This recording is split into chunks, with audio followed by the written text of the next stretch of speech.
Hello YouTube, this is MrSchylock once again, and this is, well, it has been a rather long hiatus, but this is the next part of my Brutii Let's Play. So, it has been, I think, about 2 months since I put out my last video, and some of you might be thinking, oh, he's not even going to make another video again. That's wrong, but you were almost right, but you are wrong. Obviously, things are probably not exactly the same as if they were 2 months ago, but I'm just going to proceed as if they were. Yeah, so that's my plan here. The reason for the hiatus, I suppose, was I was not too interested in this game for a while. That was mainly due to League of Legends. I found that game rather addictive for a while. But if you love something, you will eventually come back to it, and that is the case with me and Total War. So here I am. Another reason was this exact battle here. I've tried it a couple of times to no avail. The main reason for that is the enemy army is just very, very strong. In a straight-up fight, they will crush mine. I have one unit of general that'll cancel out one of theirs, which is also a faction leader. They also have a faction heir general and 2 other units of cavalry. So if I went head-to-head with the enemy, I would probably lose. Not probably, I will lose, and devastatingly. So what I'm doing here is I'm gonna exploit the AI and pick off its units one by one. So what I usually do here is either how do you get the AI to attack you? There's usually, mainly 2 ways. One is you hit them with missiles. They'll just run after whichever unit that they won't just sit there and take it. They'll come out and fight you. Another is, as you saw right there, if you have a very vulnerable units like my Pontus right there, the AI will come out and try to attack them. So, well, originally I thought they were gonna come down the main avenue right there, but they didn't, and that's fine because I can react to that. Thank God for the pause thing. So with that, your micro in single player theoretically could be perfect, and with perfect micro you can do a lot of things, like what I'm about to do here. I'm gonna, well, if you watched any of my Barbarian Invasion videos, this will probably be very familiar to you. Is where the enemy general comes out and I surround him with a shit ton of units and absolutely loot and just mob him to death. It wouldn't take long, and I don't take much casualties because of this, and this is very efficient. Now the AI is down one very important unit of cavalry, and the rest should be easier from here on out. I'm gonna try the same thing again, but I fail. And since the AI's army is weaker, it isn't willing to come out as far as it did last time, so this time I had to move my troops up a bit. And here I threw a volley, and here they come. Very, very predictive and very exploitable, but in the thing, well, you know, my style is blitzkrieg. I try to rush things and in an attempt to make it entertaining. So I usually overlook a lot of the exploits I use, mainly for the sake of efficiency. So here there's that one unit. It ran away. Sometimes when you block the path to your vulnerable unit, the AI won't come out and attack you. So this battle's almost over. As I'm just gonna have my general unit draw out the enemy general unit and just one. Although I will take a lot of casualties, my general can actually 1v1 that unit and win. Besides, I have my Hastati coming, and that should be GG to this battle. So finally, this will be one of the last cities of Greece, and no, this is the last city of Macedon. This is what happens when you get to the last cities. The enemy just starts spawning a lot of generals, and not just regular generals, the faction leaders and the faction heirs. As you see in my campaigns, usually I just use my general as cavalry, since well, they replenish and they're very tough units. And as usual, and of course, the normal generals have about 20 units, 20 men on this unit size, and the faction leader can go up to 50. The heir can go up to 40, and that is very significant. So here, the battle is over. I took some casualties, but I did win that, thankfully. And now the Blitzkrieg continues. So at this part, a part of the recording got cut out when I was editing. I was a little careless and I deleted it. So what happened there was I built a ship from Thessalonica the turn before. The plan was as soon as I took Larissa, which is the city I just took, I will have that ship come pick up those units and send them to Pergamum. I think that's how you say it. Yep, and lay it to siege. Pergamum doesn't have walls, but I didn't have the necessary troops to attack this turn, so I stopped. Also, I hired some mercenaries there. The mercenaries available in Turkey were a unit of Rhodian slingers, units of Cretan archers, very good units by the way, both of them. Mercenary hoplites and a peltist. I split that up between two of my armies in Turkey. Those are very good units if you can pay for them. The missile units especially, they outrange anything in the early game and just miles above anything in the early game. And the hoplites, when used right, especially from the front, are basically invulnerable to any unit. When, of course, only from the front. From the sides, well, not so much, but from the front they are very, very good. So here, I am not going to go too deep in Germania. A change of plans there. I'm going to start going after the Gauls right away. What I have for the Gauls are general units, equites, and town militia. I don't have any hostility, unfortunately. They would help drastically, but I just don't have them. Not much I can do about that. So here, even though the Aquincum is empty, I have a unit of peasants queued up and walls as well. Therefore, that Dacian stack won't be tempted to snipe that city from me. If they do, they'll have to wait a turn of siege, and the AI usually doesn't attack you unless they can take your city right away from you, or if they have way overwhelming numbers, which they don't. So here, I am attacked by the Greeks. They have one general or two. I didn't count. So and a lot of hoplites and peltists and just general garbage units. So the goal here is not to just win, but win with low casualties, because it isn't really a difficult battle. So, oh yeah, they do have a unit of Rhodian slingers as well. That is a very dangerous unit. I do not want to hit by too many missiles. So what I'm gonna do is, the slingers start in skirmish mode automatically, even if they are between two units of phalanx, as you see there, which is a relatively secure position. They will still run away from you if your units get close. So what I'm doing here is I'm just running up a unit of velites to basically trigger that skirmish so that they will start running and not fire. Meanwhile, all of my other units will start moving up and fire, draw swords, etc, etc, etc. You see, they were, however, able to fire off one volley, and a lot of my units dropped. Not something I like. Especially hostility. I don't really have a way to replenish them in Turkey. Early hostility, I think, are a tier 2 unit or tier 3. I can't remember exactly, but most of the training facilities in the early game are non-existent, so you can't really recruit hostility except for a couple of very special and large cities, and those are few and far between. So this is more routine than educational. The enemy is not much of a challenge.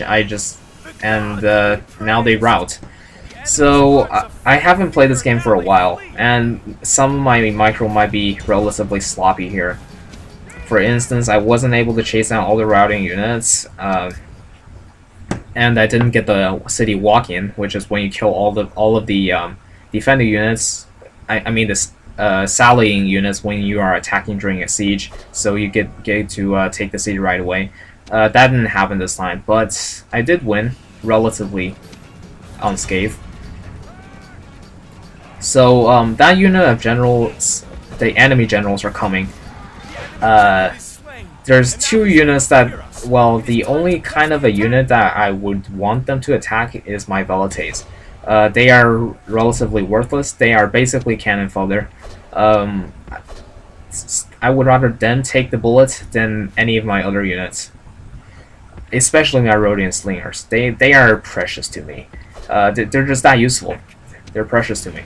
Anyways, my Hastati got caught there, so the best thing to do in that situation, I think, was to just charge them, and hopefully they won't take too many casualties.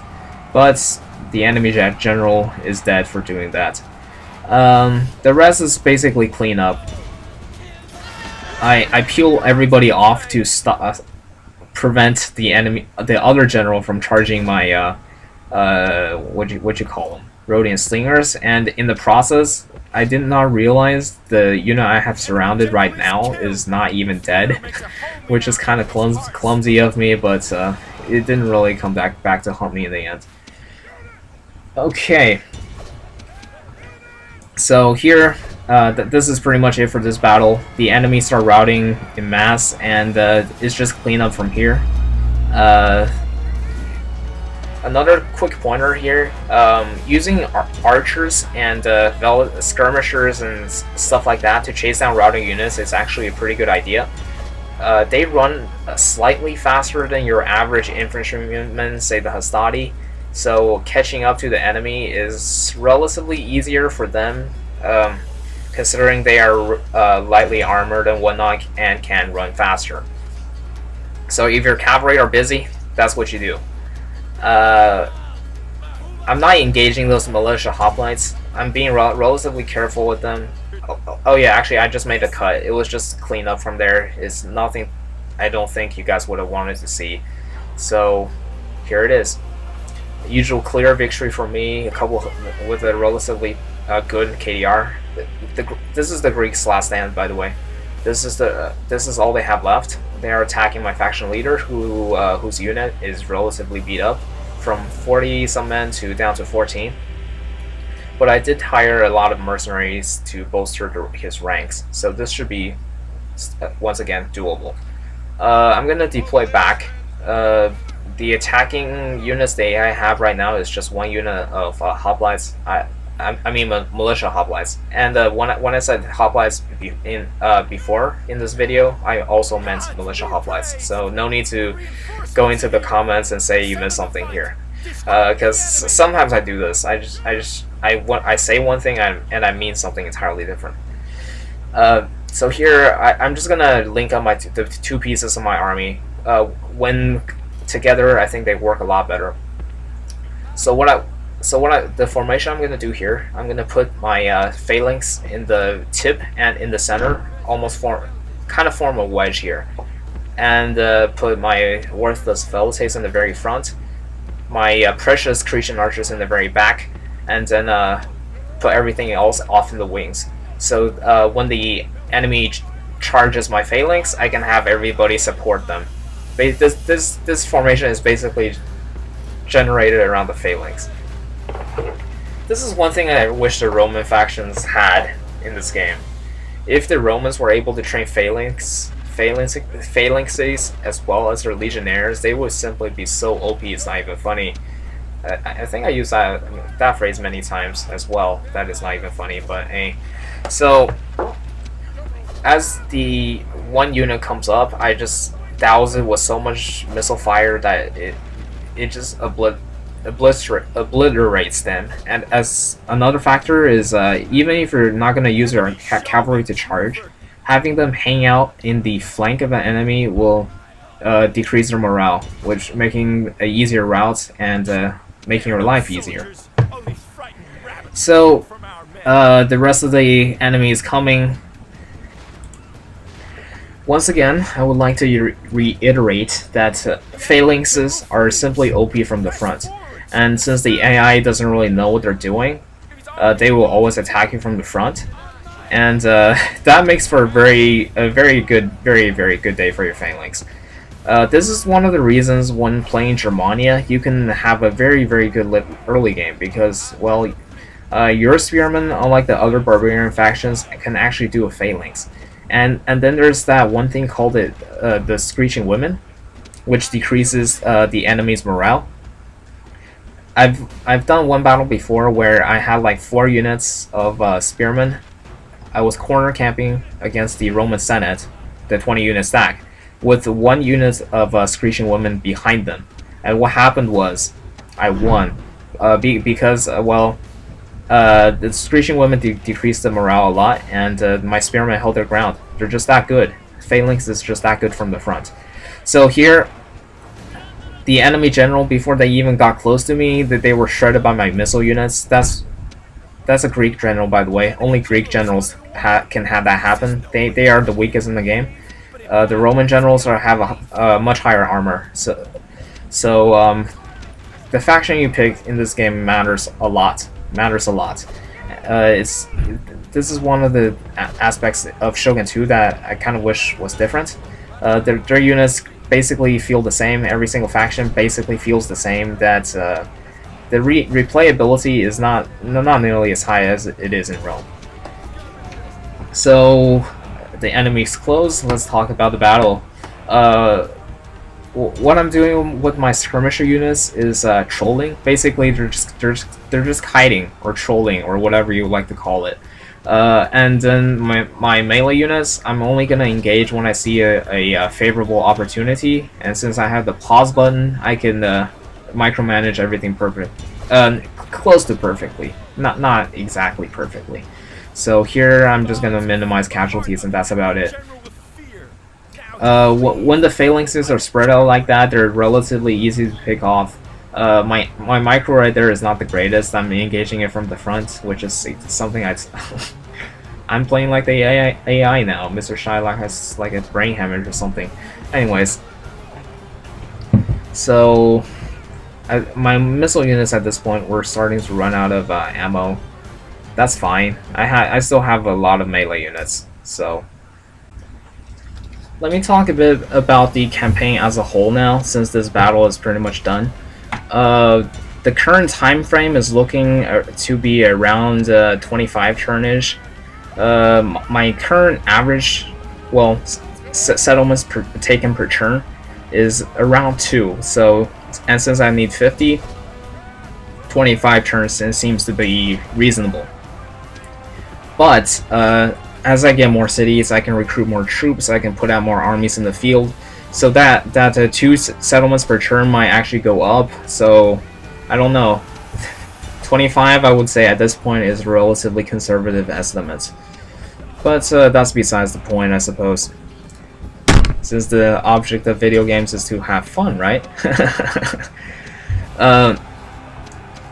There's a couple of things that make my blitzkriegs efficient. And well, one of them is marching my troops in a very straight line. Knowledge the map so you don't waste time moving around to things that aren't there. I skimp on my navy because most of the ports you can't in ports you can't be attacked, and you can use it. Since with that you can use small navies like 1 ship to move your armies around without any consequences to you. And then I spam generals, I use them as cavalry. Whenever an adoption is available, I take it, because that's just 1 free unit for you. And whenever there's mercenaries, I take it because my economy can easily support it at this point. And to build that successful of an economy, you just exterminate a lot of populaces, and there you go. So these are the 2 battles that I will attack last turn, and I'm just going to resolve them here. And another thing that you will see in a minute is I like to avoid battles that I don't need to fight. For instance, here, a couple of turns earlier, the main Thracian stack, which was like more than 10 units, chased one of my units into like Thessalonica territory. At that point, I just used my army, which was in Belisora, to attack Thrace.